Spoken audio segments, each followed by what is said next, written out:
Hello বন্ধুরা, নতুন একটা ভিডিওতে তোমাদেরকে স্বাগতম। পরিণীত ধারাবাহিকের আজকের পর্বে দেখা যায় যে রায়ান পারুলকে সবটা খুলে বললে পারুলের মনটা ভেঙে যায়, আর পারুল রায়ানের ঘর থেকে বের করে দেয় আর বসে বসে কাঁদতে থাকে। এদিকে দাদু অনেক চিন্তা করছে, কেননা পারুলকে নিজের স্ত্রী হিসেবে মেনে নেবে কি করে সেটা নিয়ে।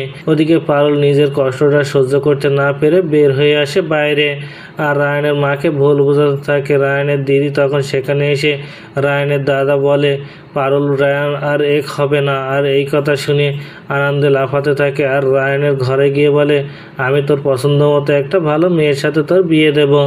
রায়ান তখন বলে আমি কি বলছি, বিয়ে করব।